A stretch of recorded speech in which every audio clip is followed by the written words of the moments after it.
নমস্কার বন্ধুরা, আমি শ্রাবন্তী। আপনাদের সবাইকে জানাই গ্রিনলুক গার্ডেনে স্বাগত। বন্ধুরা, আজকে ভিডিওটি একটু অন্যরকম। আজকে আমি আমার বাগানটাকে আপনাদের সকলের সামনে তুলে ধরবো যে কি কি ফলগুলো হয়েছে, কীরকমভাবে বড় হচ্ছে, কি কি ফুল হয়েছে, সেই সমস্ত কিছু নিয়ে আজ সকলের সামনে তুলে ধরবো। আজকে পুরো ভিডিওটা দেখবেন বন্ধুরা। আশা করি আপনাদের সকলের ভালো লাগবে আমার বাগানটিকে। বন্ধুরা, আমরা তো সবাই শখে বাগান করি এবং সুন্দরভাবে আমরা চেষ্টা করি যে ছাদটাকে সুন্দরভাবে সাজিয়ে তোলার জন্য। আজকে বন্ধুরা আমি আমার ছাদটাকে মোটামুটি সুন্দরভাবে সাজিয়ে তোলার চেষ্টা করেছি। আপনাদের কীরকম লাগলো জানা। বন্ধুরা, এটি হচ্ছে আমার বেনানা ম্যাঙ্গো। এইটাকে আমি এইভাবে পলিথিনে মুড়ে রেখেছি, কেননা পলিথিনে না মুড়ে রাখলে আমাদের সাধারণত পোকামাকড় আছে, যেখানে ফল ছিদ্রকারী মাছি, সেগুলো কি করে আমাদের ফলটাকে ছিদ্র করে ফেলে এবং নষ্ট করে ফেলে। সেই জন্য প্রোটেকশানের জন্য আমরা এইভাবে কিন্তু ব্যাগিং করে রাখতে পারি। নানা রকম অনলাইনে ব্যাগিং করা পাওয়া যায়, কিন্তু আমরা সাধারণভাবে বাগান করি, আমাদের অত খরচের দরকার নেই। আমরা সাধারণভাবে এই পলিথিন প্যাকেটে মুড়ে রাখলেই কিন্তু যথেষ্ট। বন্ধুরা দেখতে পাচ্ছেন গাছটি কিন্তু খুবই ছোট গাছ। এটা হচ্ছে 1.5 বছরের গাছ, আর গাছটা একটু বড়ই আমি এনেছিলাম। গাছটা আমার কাছে 1.5 বছর রয়েছে। গাছের দেখতে পাচ্ছেন যে গ্রোথ যে খুব বেশি তা কিন্তু না, গাছটি মোটামুটি সাইজ একটা আছে। আর এখানে আগের বছরও 2টো আম হয়েছিল, এবছরও ফের 2টো আম হয়েছে। আর একটা ছোট্ট যে গামলা আমাদের থাকে, যেটা 25 থেকে 30 টাকা দামে আমরা কিনি, সেই গামলায় রয়েছে। আর এটা হচ্ছে হানি ডিউ। এই আমটি হচ্ছে আমাদের সুন্দর একটি, মানে খুব মিষ্টতার দিক থেকে খুবই মিষ্টি, যার জন্য আমাদের হানি ডিউ নাম দেওয়া হয়েছে, যেটা মধুর মতন আমাদের কিন্তু মিষ্টি।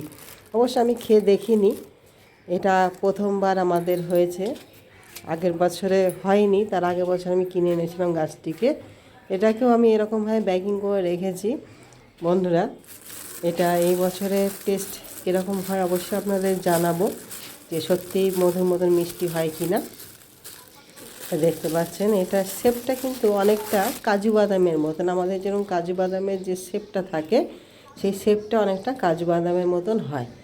এটা আমি নিয়ে এসেছিলাম গত বছর ফল পাইনি, আসেনি মুকুল। এবছরে বেশ অনেকগুলোই ফল হয়েছিল, কিন্তু এবছরে তো আপনারা সকলেই জানেন যে ঝড় বৃষ্টি প্রচুর পরিমাণে হচ্ছে। অনেক আম এখানে আপনাদের ঝরে পড়েছে, সেখানে আমরা 4টা থেকে 5টা আম এরকম সেট হয়েছে। আমাদের গাছটি ছোট, আর গাছের যেরকম সাইজ থাকে, বয়স থাকে, সেই হিসাবেই আমাদের গাছে ফলগুলো কিন্তু ধরে থাকে। আমরা বেশি চাইলে কিন্তু বেশি ফল ধরাতে পারবো না, কারণ তার নিজস্ব যেইটুকানি ক্ষমতা, সেই ক্ষমতায়। এখানে আরেকটি আম দেখাই, এটা হচ্ছে কিং অফ চাকাপাত। এই কিং অফ চাকাপাত খুবই সুন্দর কালারিং একটি আম, যে আমের ওজন সাধারণত 700 থেকে 800 গ্রাম হয়ে থাকে।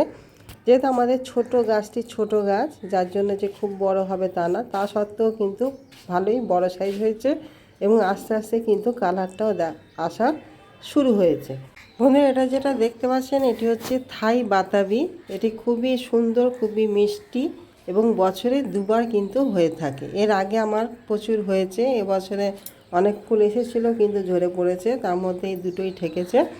কিন্তু ফলটা খুবই সুন্দর, এবং যা আপনার ডিসেম্বর মাসে একবার ফুল আসে, আবার ফের আগস্ট মাসে আরেকবার ফুল আসে। আর এই ফলটি হচ্ছে ভিয়েতনাম মালটা। এটাও খুব সুস্বাদু একটি ফল, অনেকটা বাতাবি লেবু সাইজে হয়ে থাকে। বাতাবি লেবুর মতো অত বড় না হলেও শেপটা অনেকটা বাতাবি লেবুর মতনই হয়। বন্ধুরা, এই ফলটিও খুবই ভালো এবং সারা বছর কিন্তু হতে থাকে আমাদের গাছে, এবং মিষ্টতা থেকে রসের পরিমাণও কিন্তু খুবই সুন্দর একটি ফল। এই গাছটিতেও বেশ কিছুটা হয়েছে ফল, আপনারা দেখতে পাচ্ছেন। গাছের যে বয়স যে প্রচুর তা না, ছোট ছোট গাছ, অথচ ছোট ছোট গাছে কিন্তু ভালো পরিমাণে ফলন হয়েছে। কি হচ্ছে থাই রেড জামরুল, প্রচুর পরিমাণে ফল হয়েছিল, অনেক ফল পাড়া হয়ে গেছে, অনেক ফল ঝরেও গেছে। আর এইভাবে বন্ধুরা আপনারা সকলেই কিন্তু ফল যখনই হবে একটু বড় হলেই কিন্তু ব্যাগিং করে দেবেন। ব্যাগিং করলে আমাদের ফলের যেরকম কালার, সাইজ যেরকম সুন্দর হয়, এবং আমাদের পোকামাকড়ের হাত থেকে রক্ষা পায়। এমনকি যখন বড় হয় তখন পাখিও কিন্তু খেতে পারে না। সেই জন্য আমাদের ব্যাগিংটা কিন্তু অতি অবশ্যই কিন্তু করতে হয়। আপনারা ব্যাগিং করবেন, তাতে করে দেখবেন আপনাদের ফলের সাইজ যেরকম সুন্দর হবে, ফলটা সুন্দর শেপ ধারণ করবে, কালারও কিন্তু সুন্দর হবে।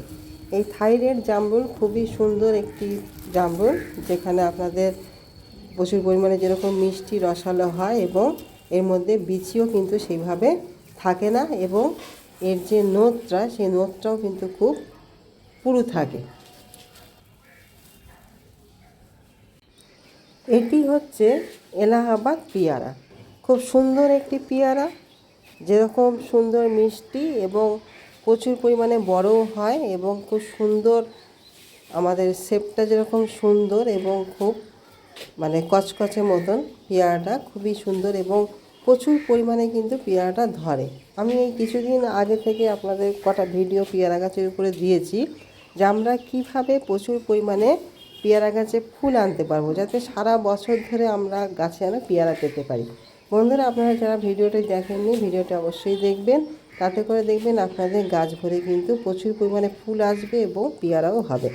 বন্ধুরা, এই ভ্যারাইটিটা আপনারা নিতে পারেন, এটাও খুব সুন্দর একটি পেয়ারা, এলাহাবাদ পেয়ারা, বারাইপুর পেয়ারা, এইগুলো কিন্তু খুবই ভালো। আর আমাদের যে টাইপিং যে পেয়ারাটা আছে সেটিও কিন্তু খুবই ভালো। এই পেয়ারা দেখতে পাচ্ছেন যে প্রচুর পরিমাণে কিন্তু পেয়ারা ধরেছে। এবারে এই পেয়ারাগুলো যখন একটু বড় হবে তখন আমি কিন্তু এইগুলোতেও সেইভাবে কিন্তু ব্যাগিং করে দেবো, তাতে করে আমার পেয়ারাগুলো কিন্তু সেফ থাকবে এবং সুন্দরভাবে কিন্তু সেট হয়ে যাবে। আর এই একটা পেয়ারা, এটাও এলাহাবাদ পেয়ারা, এই পেয়ারাটাতেও প্রচুর পরিমাণে দেখতে পাচ্ছেন বন্ধুরা ফুল এসছে। যে টিপসের কথা বন্ধুরা আমি ভিডিওতে বলেছি আপনারা অ্যাপ্লাই করবেন, অ্যাপ্লাই করে অবশ্যই কিন্তু আপনারা সুফল পাবেন। এখানে দেখতে পাচ্ছেন যে প্রত্যেকটা শাখায় শাখায় কিন্তু আমাদের পেয়ারা যে ফুল, সে ফুল কিন্তু ভরে গেছে।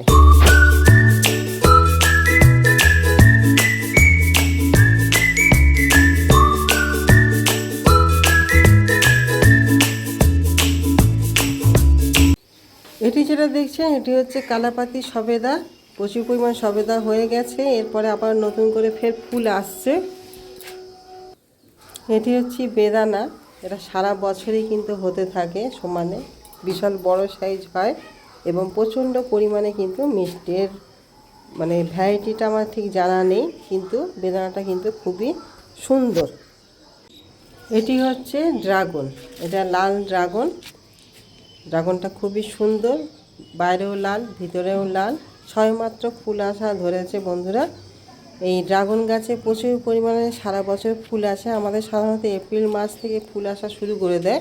আর যেহেতু এবারে বর্ষা হচ্ছে এবং বর্ষাতে আমরা জানি যে প্রচুর পরিমাণে কিন্তু ড্রাগনে ফুল আসে এবং ফলটাও কিন্তু খুব সুন্দর হয়।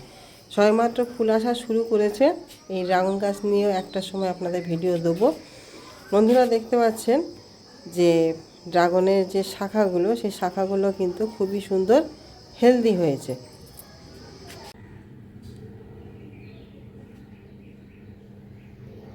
আর এটি হচ্ছে বারোমাসি পাতি, এই বারোমাসি পাতি আপনারা সকলেই করবেন আপনাদের ছাদ বাগানে। এখানে গন্ধরাজ লেবু, বারোমাসি পাতি, তারপর আমাদের সিকি মালটা এবং ভিয়েতনাম মালটা, আপনারা যারা সবসময় ফল পেতে চান তারা সবসময় কিন্তু এই গাছগুলো আপনাদের গাছে বসাবেন, তাতে করে দেখবেন সারাটা বছর আপনাদের গাছে ফল এবং ফুল সব কিছু কিন্তু ভরপুর হয়ে থাকবে। এই গাছটি দেখতে পাচ্ছেন যে প্রচুর পরিমাণে যেরকম হয়েছে আবার নতুন করে গাছে বৃদ্ধি নিচ্ছে এবং সেখানে আবার নতুন করে আবারও কিন্তু ফুল চলে আসবে।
বন্ধুরা, বাগানটি কেমন লাগলো সকলে জানাবেন। ভালো লাগলে লাইক কমেন্ট শেয়ার করবেন। বন্ধুরা, দেখা হচ্ছে পরের দিন আবার নতুন কিছু নিয়ে। বন্ধুরা, ভিডিওটি কেমন লাগলো সকলে জানাবেন। নমস্কার।